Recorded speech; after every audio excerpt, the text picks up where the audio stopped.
Configuring and deploying an operating system can take a lot of time and resources. That's why Red Hat Enterprise Linux provides built-in automation to help. My name is Brian Smith, and I'm a product manager at Red Hat. Today I'm going to demo how the SSHD System Role helps you implement consistent configuration across systems. RHEL System Roles are a collection of supported Ansible roles that can help you automate and manage your RHEL environment, ensuring consistent and repeatable configuration.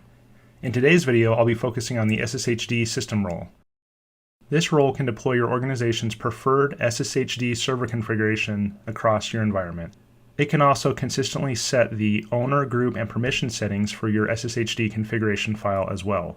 This role supports RHEL 8, RHEL 7, and RHEL 6 managed nodes. My demo environment consists of a RHEL 8 control node named controlnode.example.com, and I have a total of 4 managed nodes, 2 of which are RHEL 8 and 2 of which are RHEL 7.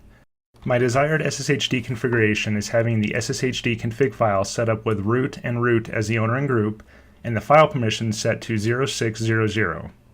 I would also like to have the X11 forwarding, max auth tries, client alive interval, login grace time, allow TCP forwarding, permit root login, and max startup configuration options set in my SSHD configuration to the values you see here. However, as we often see in the real world, there are a couple of servers that have special requirements and need to deviate from the options I just outlined. On RHEL 7 Server 2, I would like all of the configuration I previously mentioned, except I need to have the X11 forwarding enabled and permit root login enabled. And likewise on RHEL 8 Server 1, again I need all of the configuration I previously mentioned, with the exception that I need to have permit root login enabled on this server. Now that I've outlined the demo environment and our desired configuration, let's get into the demo. I'm logged into my RHEL 8 control node where I have previously installed the RHEL System Roles RPM and Ansible Engine RPMs. I've also set up a service account named Ansible and SSH keys on the control node and manage nodes that I'll use in this demo. For more information on these steps, refer to the Introduction to RHEL System Roles blog post that is linked in the video description. Each role has a README file that outlines the role variables that can be used. I'll start by looking at the README file for the SSHD role, which is available at user shared doc RHEL System Roles SSHD readme.md. If we scroll down here a little bit, we'll get to the section that covers the SSHD variable, which is a dictionary that can contain your desired SSHD configuration settings. I'll use this variable to specify the SSH options I would like to be set on the servers. The README file also points out that simple variables that are named SSHD underscore and then the name of the setting can be used to set specific configuration items, and that these simple values override what is in the SSHD dictionary variable. So I can use these simple variables for the special requirements I had on RHEL 7 Server 2 and RHEL 8 Server 1, which needed to have a couple of configuration settings deviate from the other servers. If I scroll down, the README file also shows that the SSHD config owner, SSHD config group, and SSHD config mode variables can control the owner, group, and permissions on the SSHD config file. I can also scroll down and see some example playbooks that demonstrate how you can use the SSHD system role. Let's take a look at the playbook file I'll be using, which is named sshd.yaml. It is very short and simple because I'll be specifying the role variables in the inventory. In the playbook, I simply specify that it should apply to all hosts, that we should escalate to root privileges with a become true statement, and that I would like to use the SSHD role. Next, I'll take a look at the inventory directory. Within this directory, I have a inventory.yaml file that lists out the 5 systems that I would like the SSHD role to configure. I also have a group vars directory created with a file named all.yaml. The variables in this file will apply to all of the hosts in my inventory. In this file, I set the SSHD config owner, group, and mode variables to specify the owner, group, and permissions on the SSHD configuration file that I would like to have.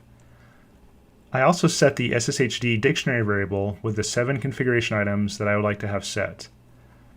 Under the host vars directory, I created YAML files for the RHEL 7 Server 2 and RHEL 8 Server 1 hosts to specify variables that apply to these individual hosts. For RHEL 7 Server 2, I define simple variables which start with SSHD underscore and then the name of the setting to fulfill the special requirement that the RHEL 7 Server 2 deviate from our standard config and have X11 forwarding and permit root login both enabled. In the SSHD role, these simple variables will override the settings in the dictionary variable that we specified for all hosts. Likewise, for the RHEL 8 Server 1, I have a YAML file that sets the simple variable SSHD permit root login to yes to fulfill the special requirement that the RHEL 8 Server 1 have permit root login enabled. Before we run the playbook, let's take a look at how the systems are currently set up. The file permissions and group ownership on the files on our 5 servers is very inconsistent. As you can see, we have different group settings and different permissions on these files. I'll also check the SSHD config file on each of these 5 systems and check the max authorized setting. And we can see that this is very inconsistent as well and has different settings on several of the hosts. I'll go ahead and run the playbook with the Ansible playbook command and specify my playbook file and also specify the -i flag to indicate that I'd like to use the inventory directory as my Ansible inventory for this playbook run. The playbook will run through several tasks, including gathering facts from the host, ensuring that the SSH packages are installed on the host, checking the host keys, creating the configuration file, and finally reloading the SSHD service because the configuration file was changed. The playbook successfully completed, and I'll check the SSHD config owner, group, and permissions on the servers using the same command I previously ran. And as you can see now, the settings are consistent and they match what I had specified in the role variables. Next, I'll validate on a couple of the servers that the configuration was properly applied. If we check the RHEL 8 Server 2 and grep for the 7 settings that I had specified in the SSHD dictionary variable, you can see that they are all set to the proper values that I had specified in the variable.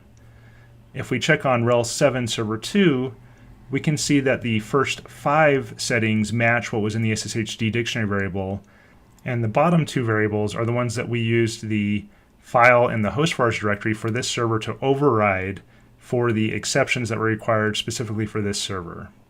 Thank you so much for watching the video. If you'd like to learn more about Red Hat Enterprise Linux, start your free trial today at redhat.com/tryrhel.